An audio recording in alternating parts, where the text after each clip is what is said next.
Meseches Bava Kamma Daf Tzadi Daled continues the Gemara's discussion of shinui, and that's when you stole something and then it became changed, or a number of other cases in which a change happened to something that would change the halacha. Is it considered to be a new object, or is it considered to be the same old object with a slight difference that happened to it? A number of halachas relevant to that. So the Gemara will begin on the bottom of Daf Tzadi Gimel, bringing 5 shittas that seem to not hold of the concept of shinoi and shinoi kaina. The Gemara will go through them and we'll show why potentially they may not actually hold that way. It might be a different explanation for their shittos, and then the Gemara will get into whether the halacha is like some of them. And the Gemara's second sugya will be about returning something that got stolen and changed, and whether you can or how one can possibly do tshuva for that. So let's begin the Gemara. The bottom of Daf Tzadik Gimel, the Gemara quotes a mimer from Abaye. Abaye says there are 5 shittas Tanaim that hold that a shinui doesn't make a difference. Even if you change the physical state of something from one object to another, it doesn't change the halacha. It's still considered to be the original object. And he's going to go through the 5 shittas one at a time, and Rava will argue. So the 5 shittas are as follows. First is Rav Shimon ben Yehuda, then Beishamai, Rav Elazar ben Yaakov, Rav Shimon ben Elazar, and Rabbi Shmuel. Rav Shimon ben Yehuda we already discussed earlier in the daf. He's referring to a situation where someone wants to take off Rishis Hagiz and wants to be mitzaref the shearings of a number of sheep together. If you changed one of them, like you colored it with the dye, so there's a shita that says it's now changed from being a shearing and can't be mitzaref with the shearings of a different sheep, but Rabbi Shimon ben Yehuda says that you can. So it says about, you see, he doesn't hold of shinui. Second shita is Beis Shammai. The Gemara quotes a brisa where Beis Shammai and Beis Hillel have a machlokes about esnan zaina and mecher kelev, that is money that is given to a zaina or used to buy a dog. So the halach is that you can't use those to buy karbanos. So the question is, what if the zaina received, or the owner of the dog received, wheat and made it into flour, olives and made it into oil, grapes made into wine? So machlokes Beis Hillel Beis Shammai, the brisa doesn't say which one's which, just as two Tanaim. Machlokes is whether that is now mutter to use to buy a carbon. And Rav Yosef brings the brisa of Gurion me asporik, places Beis Shammai is the one that asers and says it's the same thing that the zayna and the owner of the dog received. And Beis Hillel says no, it's changed, it's a new thing, and therefore you can now use it to buy carbon. So you see that Beis Shammai don't hold of shinui, hold of shinui here, doesn't make a difference. Now the Gemara goes into their machlokes a little bit before moving on to the next on the list of the 5. The Gemara says, what is Beis Shammai as a source? The pasuk describing the isser of using esnan zena and mecher kelev to buy karbonis says gam shneim. Kitei vashem lekacha gam shneim. What's the gam shneim? That's to include shinuyehim, changed versions of them. Beis Hillel says the Torah mentions them specifically to say them and not they're changed. Beis Shammai says that's not a raya, that you need to say them and not their descendants. That's if they give birth, or somehow something they produce something else. Beis Hillel says you learn both things out of them and not their changed versions, them and not their descendants. What does Beis Hillel do with the gam? Gemara says, something we've seen a few times in Shas, this gam, according to Beis Hillel, is a kasha. Okay, moving on to the third shita that doesn't hold of shini, Rabbi Elazar ben Yaakov. That's in a brisa discussing making a bracha on stolen objects. Here we're referring to the bracha of being mafresh challah. So Elazar ben Yaakov says if somebody steals a sa of chit and grinds it up, mixes it with water, kneads it, bakes it, and then he wants to take off challah, so what kind of bracha should she make? Should he make? Elazar ben Yaakov says don't make any bracha at all because it's a stolen object. And this is what's called a mena'etz. This is rejected. And he quotes a pasuk in Tehillim,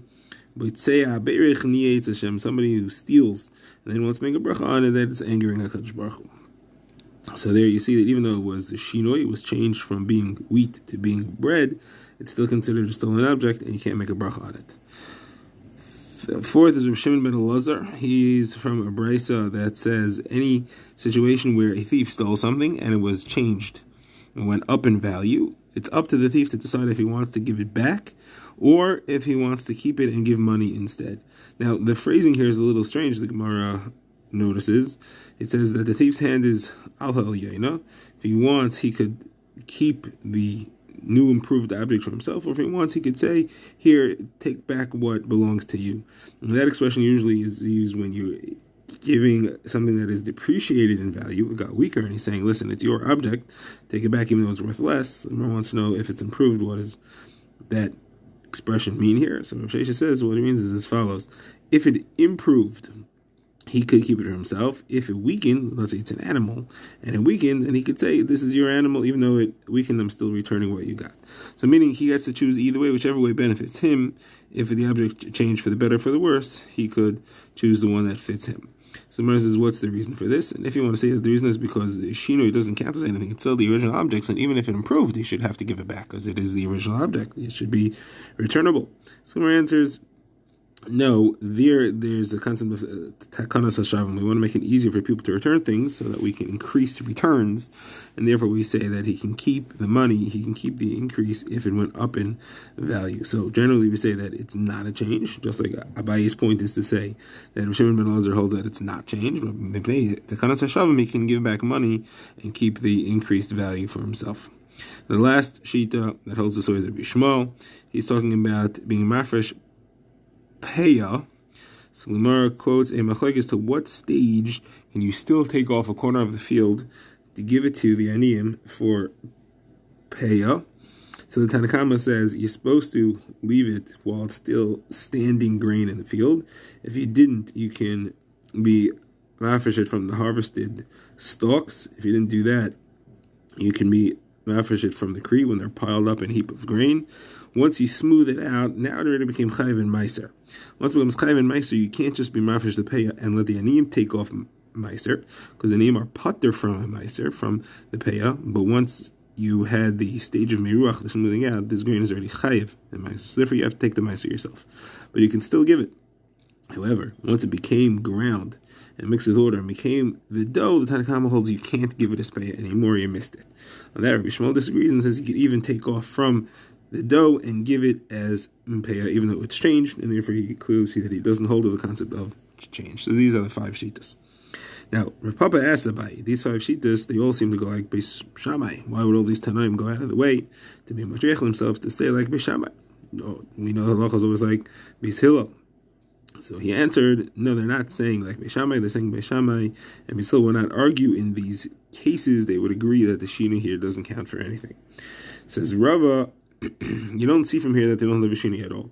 Each one of these has their own reason that the halacha is the way they say, even though Shinoi is kaina. In the case of a theft, you would go with a Shinoi. What's the reason for each of these? So Rava works through them one at a time. Rishon ben Yehuda is referring to where you colored wool, so that color is reversible. It can be washed out, therefore it's not a shinu because it's reversible. Beis Shammai was only referring to karbonis.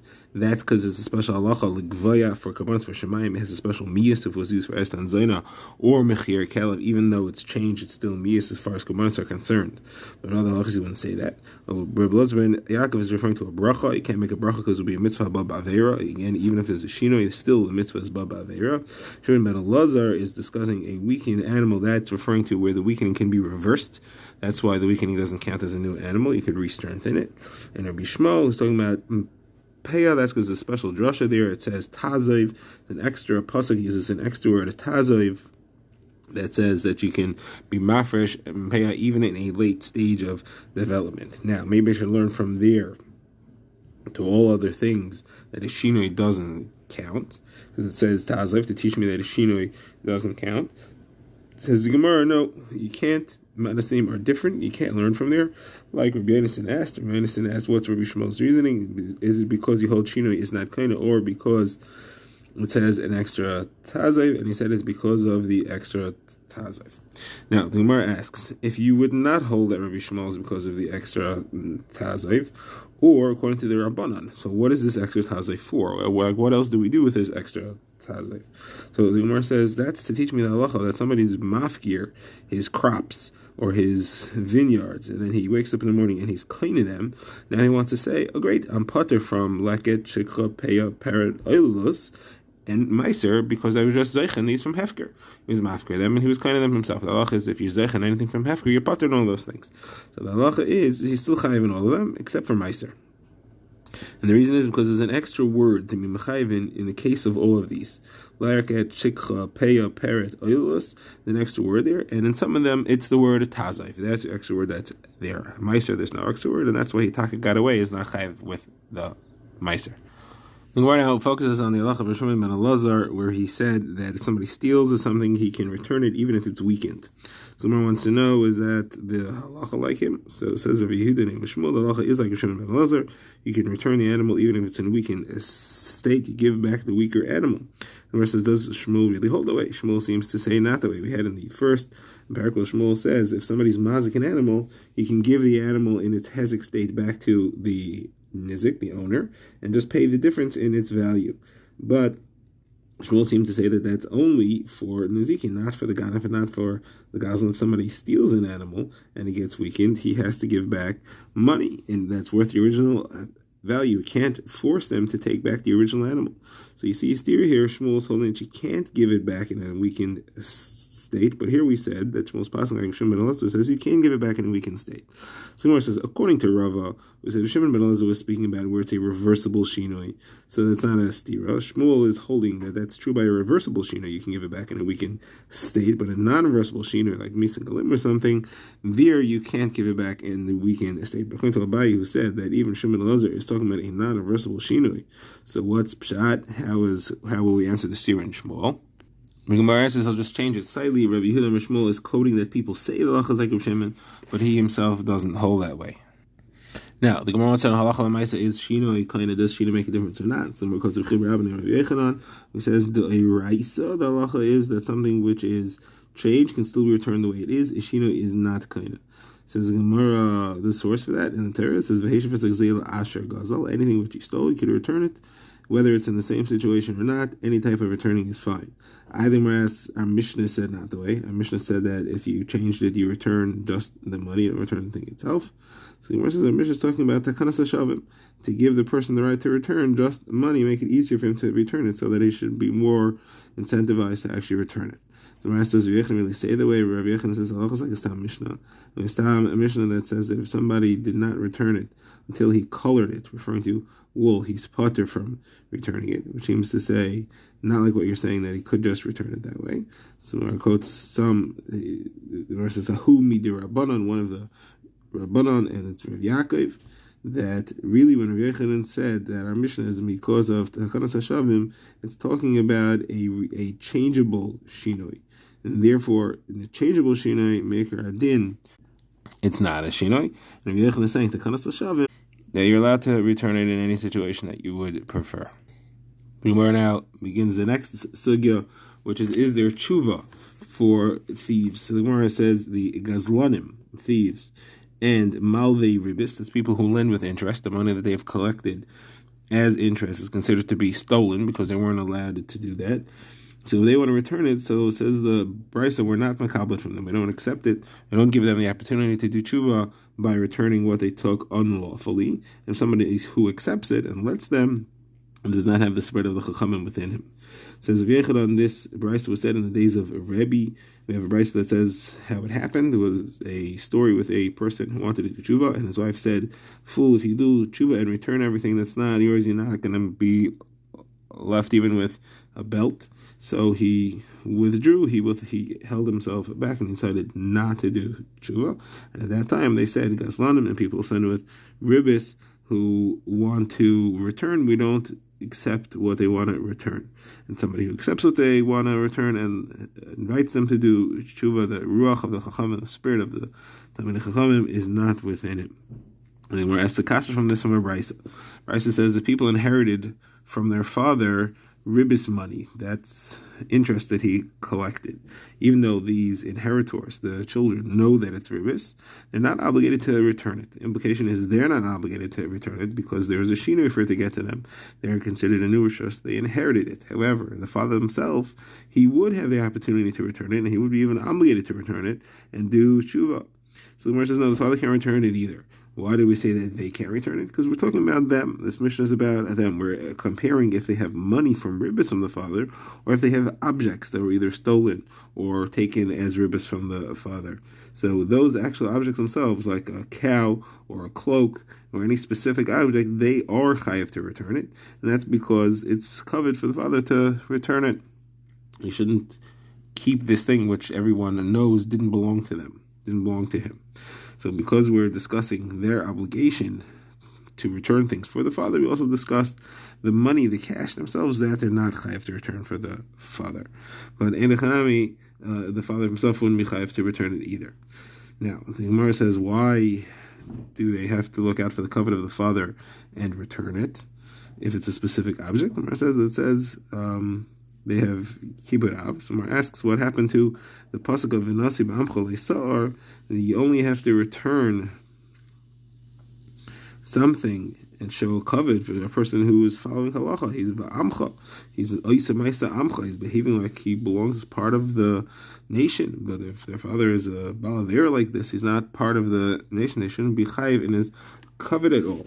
So our answer is like Rav Pinchas said in a different sugya, that he did tshuva. Here also we're referring to where he actually did tshuva. Gemara says if he had done tshuva, he would have returned it already. He shouldn't have it anymore. So Gemara says no, he did tshuva in thought, and he didn't get a chance to actually return it, and then he died on the spot.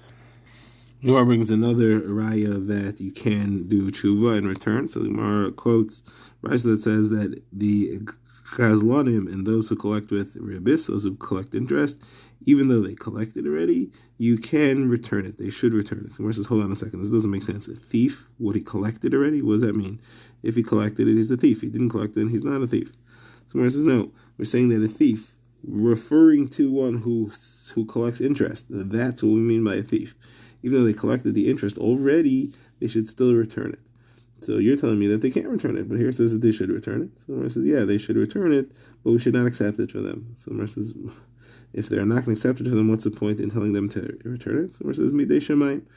Let's say midei shemayim, they should try to return it. Gemara brings another raya. Brisa says that a shepherd, a collector for the king, and a tax collector who collects just for himself. So those are three types of thief. A shepherd often allows the animals to graze in other people's fields. Collectors for the king take a head tax or a land tax, and they often take too much money. And Meichsin is collecting a tax that's not a tax to do anything with for the benefit of the public. That's just somebody who takes money from people. So all these, their tshuva is very difficult to do. If they know who they took the money from, they should return it. The problem is they often don't know who they took the money from. So it's hard for them to do. So the Gemara says, why do we say they should return it to the people that they know if you're not going to accept it? So the Gemara says, again, same thing. We're not going to accept it, but let's say they should return it. The Gemara says, so then if that's true, what's so hard about their tshuva? They're just going to try to return it, and they do tshuva. In that sense, we're not going to accept it anyway. And you're saying we're not going to accept it. Why is it any harder if they don't know who it is? We're not going to anyway accept it. Also, the next part of the Raisa says, in order to pay back those that they don't know, they should do public needs. They should use the money that they want to return. So Chisda said to dig wells and cisterns and fill it with water for people to drink. So why are we allowing them to do that? That sounds like tshuva. Somewhere says that's not a kasha. So we said before that the not accepting from them began at that Maisa in the times of Rabbi. So this Brisa is referring to before that. Before they made that takana not to accept from them, they were accepting. Now, the Gemara says another answer is based on something Rav Nachman said. Rav Nachman said that there's a difference as to whether the thing that they stole still exists or doesn't exist anymore. So I could say that where it still exists, and that's when they're chayiv to return it. But if it's gone, so then they can't return it anymore. And Gemara asks, what do you mean? The whole case where they made the rule not to return it was referring to an avnei. It was referring to the belt that she said to me, not even going to have a belt. So you see that the item still did exist, and they said not to return it. Gemara says, no, the belt was gone. She was saying you're not even going to have money for a belt, because even that small amount of money would be gone. He would need to spend it to return. So the Gemara now asks, is it true that any time the stolen object still exists, the Rabban did not make a takana to help him? But we have the concept of a beam. When a beam is stolen and it's built into a house, we have a special takana. We learned from a Mishnah that he can give back money. He doesn't have to take the beam out of the house in order to make it easier for people to return things. So you see that we allow it. The Gemara says no. There, since it would destroy the building, we want to keep the building up. The Rabbanan made it as if the beam is gone and not returnable.